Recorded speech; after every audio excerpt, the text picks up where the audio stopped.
আসসালামু আলাইকুম। 18 বাংলার গ্রামগঞ্জের খবরে সবাইকে স্বাগত জানাচ্ছি। আমি ওয়াহিবা রাইয়ান। বান্দরবানের লামায় আলাদা পাহাড় ধসের ঘটনায় একই এলাকার 5 জন নিহত হয়েছে। নিহতদের মধ্যে একই পরিবারে 3 জন এবং অপর 2 জন স্বামী স্ত্রী। এদিকে কক্সবাজারের চকরিয়ায় পাহাড় ধসে আরও 2 জন নিহত হয়েছে, আহত একজন। বান্দরবান ও রাঙ্গামাটির সাথে বিচ্ছিন্ন রয়েছে সারা দেশের যোগাযোগ ব্যবস্থা। আশিকুর রহমান জানাচ্ছেন বিস্তারিত।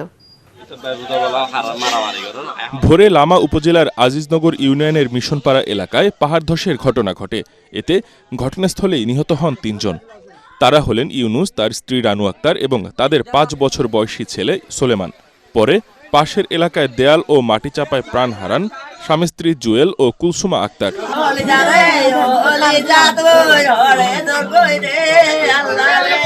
অন্যদিকে চকরিয়া উপজেলার বড়ইতলী ইউনিয়নের মাসনিয়াকাটা এলাকার ডেবলতুলি গ্রামে বুধবার দিবাগত রাত 1টার দিকে পাহাড় ধসে 2 শিশুর মৃত্যু হয়েছে। নিহতরা হল আব্দুল মজিদের ছেলে তৌসিফ উদ্দিন এবং মোহাম্মদ কাজলের মেয়ে রুমি আক্তার। আমি ভিতরে ছিলাম, ভিতর থেকে বেরোনোর পরে হচ্ছে এটা পুরোটা ভেঙে পড়ছে। হঠাৎ করে দেখি আওয়াজ শুনে বুম করে ধরে আমাদের পুরো বাড়িটা এখন একটা ধ্বংসস্তূপে পরিণত হয়ে গেছে। মা যদি ওর পাশে থাকতো তাহলে আমি মাকে পেতাম না। এদিকে প্রবল বর্ষণ ও পাহাড়ি ঢলে পাহাড়ি অঞ্চলের সার্বিক পরিস্থিতির আরও অবনতি হয়েছে। সাঙ্গু, মাতামুহুরী ও বাকখালী নদীর পানি বিপৎসীমার 170 সেন্টিমিটার উপর দিয়ে প্রবাহিত হচ্ছে। এর ফলে রোয়াংছড়ি ও আলীকদম উপজেলার সঙ্গে বান্দরবানের যোগাযোগ বিচ্ছিন্ন হয়ে পড়েছে। এছাড়া সাজেক, লংগদু ও বাঘাইছড়ির সঙ্গে খাগড়াছড়ি জেলার সড়ক যোগাযোগও বন্ধ রয়েছে। সদর উপজেলা পৌর এলাকার ভিতরেই এই মুহূর্তে আশ্রয় কেন্দ্রে আজ সকাল পর্যন্ত আশ্রয় নেওয়া মানুষের সঙ্গে 3000-এর অধিক প্রতি মুহূর্তে বাড়ছে। পরিস্থিতি মোকাবেলায় জেলা প্রশাসন, সেনাবাহিনী, ফায়ার সার্ভিস এবং বাংলাদেশ রেড ক্রিসেন্ট সোসাইটির স্বেচ্ছাসেবকরা ক্ষতিগ্রস্ত এলাকায় উদ্ধার অভিযান চালাচ্ছেন। পাশাপাশি আশ্রয় কেন্দ্রগুলোতে বিভিন্ন প্রতিষ্ঠানের পক্ষ থেকে খাদ্য সহায়তা দেয়া হচ্ছে। আশিকুর রহমান, এটিএন বাংলা। রাঙ্গামাটি প্রাকৃতিক দুর্যোগে ক্ষতিগ্রস্ত এলাকা ও লোকনাথ ব্রহ্মচারী মন্দির আশ্রয় কেন্দ্র পরিদর্শন করেছেন ভূমি ও পার্বত্য চট্টগ্রাম বিষয়ক প্রতিমন্ত্রী ব্যারিস্টার মীর হেলাল উদ্দিন। এ সময় দুর্গতদের মাঝে রাতের খাবার বিতরণ করেন তিনি। পরে সাংবাদিকদের তিনি জানান, 3 পার্বত্য জেলার জন্য 1300 মেট্রিক টন খাদ্যশস্য বরাদ্দ দেওয়া হয়েছে। পাহাড়ে বসবাসরত 12টি জাতিগোষ্ঠীর সম উন্নয়ন ও স্থায়ী জীবনমান উন্নয়নে সরকার আন্তরিকভাবে কাজ করছে বলেও জানান মীর হেলাল উদ্দিন। কুয়াকাটার সংলগ্ন বঙ্গোপসাগরে উত্তাল ঢেউয়ের তাণ্ডবে 3টি মাছ ধরার ট্রলার ডুবির ঘটনায় এখনও 8 জেলে নিখোঁজ রয়েছেন। বিষয়টি নিশ্চিত করেছেন গলাচিপা ও কলাপাড়া মৎস্য অফিসের কর্মকর্তারা। মৎস্য বিভাগ ও স্থানীয় জেলেরা জানায়, বুধবার দুপুর 1টার দিকে চর বিজয় সংলগ্ন সাগরে 6 জেলে নিয়ে ডুবে যাওয়া মাসুদ মাঝির মালিকানাধীন ট্রলারে সকল জেলের সন্ধান পাওয়া গেছে। আশেপাশে ট্রলারের জেলেরা তাদের উদ্ধার করেন। তবে গত মঙ্গলবার বিকেলে বঙ্গোপসাগরের 17 কিলোমিটার গভীরে 18 জেলে নিয়ে ডুবে যাওয়া তালতলির ফকিরহাটের এফপি মহিমা নামের ট্রলারটির 2 জেলে এখনও নিখোঁজ রয়েছেন। এছাড়া গত রবিবার বঙ্গোপসাগরের 60 কিলোমিটার অদূরে 11 জেলে নিয়ে গলাচিপার ইমদাদুলের ডুবে যাওয়া ট্রলারটির 6 জেলের খোঁজ পাওয়া যায়নি। কলাপাড়া সিনিয়র উপজেলা মৎস্য কর্মকর্তা অপু সাহা বলেন, বিরূপ আবহাওয়ার উপেক্ষা করে এসব জেলেরা মাছ শিকারে গিয়ে নিখোঁজ হন। বঙ্গোপসাগরের ট্রলার ডুবির ঘটনায় নিখোঁজ জেলেদের উদ্ধারে অভিযান চালাচ্ছে নৌবাহিনী। 3 দিন পার হলেও তাদের কোনো সন্ধান পাওয়া যায়নি। নৌবাহিনীর পাশাপাশি কোস্টগার্ডও উদ্ধার কাজে সহায়তা করছে।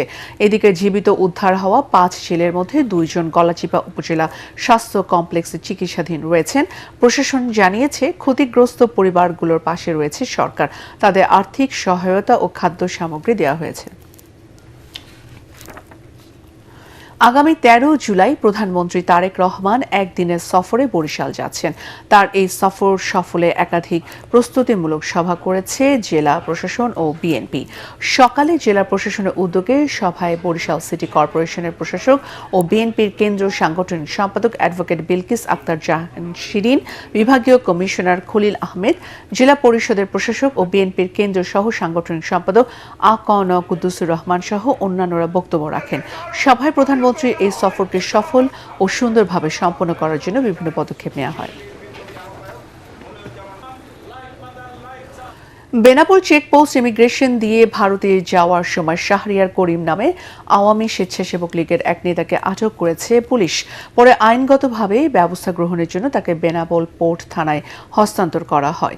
আটক শাহরিয়ার ঝিনাইদহ জেলা স্বেচ্ছাসেবক লীগের সাবেক সভাপতি ও ঝিনাইদহ জেলা সদরের উকিলপাড়া এলাকার রবিউল করিমের ছেলে। বেনাপোল চেকপোস্ট ইমিগ্রেশনে পুলিশের ওসি সাইফুর রহমান জানান, তার বিরুদ্ধে সন্ত্রাস বিরোধী আইনে ঝিনাইদহ থানায় একটি মামলা বিচারাধীন রয়েছে।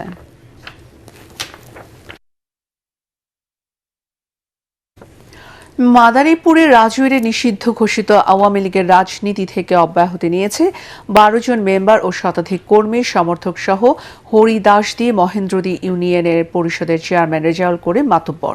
বুধবার বিকেলে উপজেলার হরিদাসদি মহেন্দ্রদি ইউনিয়নের পরিষদের সামনে সংবাদ সম্মেলনে রেজাউল করিম মাতুব্বর ইউনিয়ন আওয়ামী লীগের সহ সভাপতি পদ থেকে মৌখিকভাবে পদত্যাগ করেন।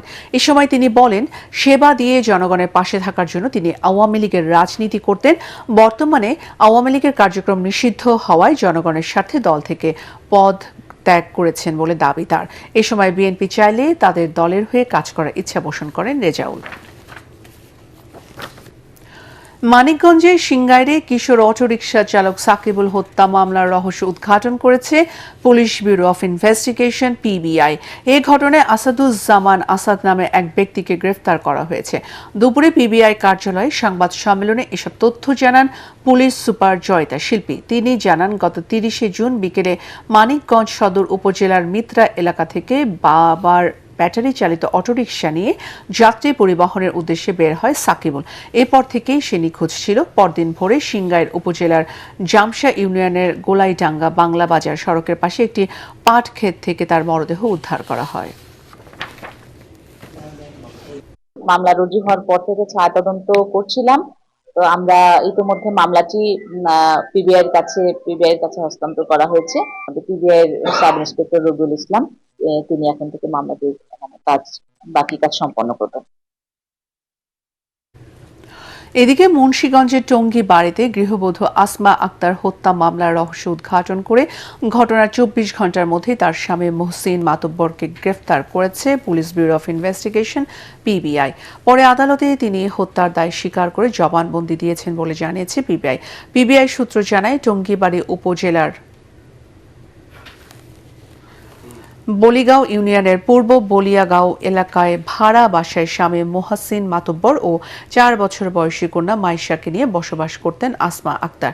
গত ৬ জুলাই সকালে পারিবারিক কলহের জেরে তর্ক বিতর্কের এক পর্যায়ে মোহাসিন আসমাকে মারধর করেন। পরে গলায় ওড়না পেঁচিয়ে তাকে হত্যা করা হয় বলে প্রাথমিক তদন্তে জানা গেছে।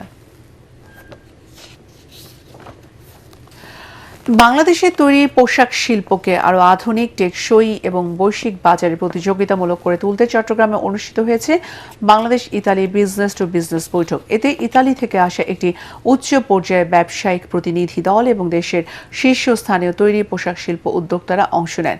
ইতালীয় টেক্সটাইল সমিতির উদ্যোগে এ বৈঠকে স্পিনিং, উইভিং ও ফিনিশিং খাতের সর্বাধুনিক প্রযুক্তি উপস্থাপন করা হয়। এ সময় বক্তারা বলেন, ইতালিতে কর্মরত বিপুল সংখ্যক বাংলাদেশি এবং দুই দেশের দীর্ঘদিনের বাণিজ্যিক সম্পর্কে উভয় দেশের সহযোগিতার অন্যতম শক্তিশালী ভিত্তি। তৈরি পোশাক ও বস্ত্র শিল্পের পাশাপাশি ঔষধ, ইস্পাত ও চামড়া শিল্পেরও বিনিয়োগ এবং যৌথ সহযোগিতার সম্প্রসারণে আগ্রহ প্রকাশ করেন তারা। এদিকে শুক্রবার দিবাগত রাত ১টায় লস অ্যাঞ্জেলেসে মুখোমুখি হবে স্পেন ও বেলজিয়াম। শনিবার দিবাগত রাত ৩টায় মায়ামিতে লড়বে নরওয়ে ও ইংল্যান্ড। আর রোববার সকাল 7টায় কানসাস সিটি বিশ্ব চ্যাম্পিয়ন আর্জেন্টিনার প্রতিপক্ষ ইতিহাস গড়া সুইজারল্যান্ড। জামালপুরে যৌতুকের দাবিতে স্ত্রীকে গলা টিপে হত্যার দায়ে স্বামীকে মৃত্যুদণ্ড দিয়েছে আদালত।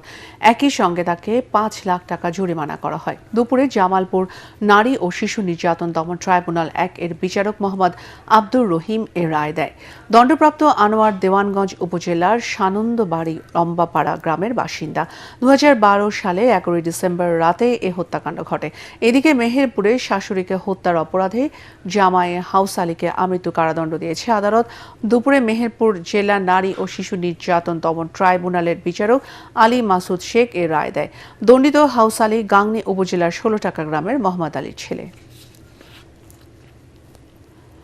দিনাজপুরের প্রতারক আব্দুস সামাদের অন্যায়ের প্রতিবাদ করতে গিয়ে ভুয়া মামলায় এনসিপি নেতাসহ ৫ জনকে জেল হাজতে পাঠানো হয় বলে সংবাদ সম্মেলনে দাবি করা হয়েছে। সকালে মানববন্ধন ও দিনাজপুর প্রেস ক্লাবের সংবাদ সম্মেলনে সদর উপজেলার সুন্দরপুর ইউনিয়ন এলাকাবাসীর পক্ষে আকলিমা বেগম এ দাবি করেন। আকলিমা বেগমের অভিযোগ, আব্দুস সামাদ একজন প্রতারক। তার বিরুদ্ধে নিরীহ মানুষকে জাল দলিলের মাধ্যমে হয়রানি ও জালিয়াতির অসংখ্য অভিযোগ রয়েছে। আর এসব অন্যায়ের প্রতিবাদ করলে ভুয়া মামলা এনসিপি নেতা যুবশক্তির কেন্দ্রীয় কমিটির সহ সাংগঠনিক সম্পাদক আরিফ মৌন সহ ৫ জনকে গ্রেফতার ও জেল হাজতে পাঠানো হয়। সংবাদ সম্মেলনে সুষ্ঠু তদন্তের মাধ্যমে প্রকৃত ঘটনা উন্মোচন করে মিথ্যা মামলা থেকে ৫ জনের মুক্তির দাবি জানান ভুক্তভোগীরা। এর আগে কৃষক আব্দুস সামাদকে অপহরণ ও মুক্তিপণ হিসেবে ১২ লাখ টাকা চাওয়ার অভিযোগে সোমবার আরিফ মৌন সহ কয়েকজনকে আটক করে পুলিশ। নড়াইলের কালিয়া উপজেলার হামিদপুর ইউনিয়নের সিলিমপুর থেকে 1 শুটার গান, 2 রাউন্ড গুলি ও দেশীয় অস্ত্রসহ খবির মোল্লা নামে এক সন্ত্রাসীকে গ্রেফতার করেছে র্যাব। খবির মোল্লা সিলিমপুর গ্রামের কাউসার মোল্লার ছেলে। র্যাব জানায়, সন্ত্রাসী বাহিনী সহ খবির দীর্ঘদিন ধরে সিলিমপুর গ্রামে সন্ত্রাসী কর্মকাণ্ড করে আসছিল। এই ঘটনায় তার বিরুদ্ধে আইনগত ব্যবস্থা গ্রহণের প্রক্রিয়া চলছে বলে জানিয়েছে র্যাব ৬ এর কমান্ডার মেজর মোহাম্মদ নাজমুল ইসলাম। গ্রীষ্মকালীন সবজির উৎপাদন বৃদ্ধির লক্ষ্যে ঝিনাইদহে ৪,০০০ কৃষকের মাঝে বিনামূল্যে সার ও বীজ বিতরণ করা হয়েছে। সদর উপজেলা পরিষদ চত্বরে উপজেলা কৃষি বিভাগের পক্ষ থেকে এসব সার ও বীজ বিতরণ করা হয়। সদর উপজেলা নির্বাহী কর্মকর্তা তারেক হাসান, উপজেলা কৃষি কর্মকর্তা নূর এ নবী ও ঝিনাইদহ প্রেস ক্লাবের সভাপতি আসিফ ইকবাল মাখন সহ অন্যান্যরা এ সময় উপস্থিত ছিলেন। অনুষ্ঠানে প্রত্যেক কৃষককে ৭ প্রকার সবজির বীজ, ১৫ কেজি ডিএপি ও ১৫ কেজি এমওপি সার দেওয়া হয়। পরবর্তী সংবাদ দেখার আমন্ত্রণ জানিয়ে এখনকার মতো শেষ করছি। এটিএন বাংলার সংবাদ ইউটিউবে দেখতে ব্রাউজ করুন youtube/ATN Bangla News। ধন্যবাদ।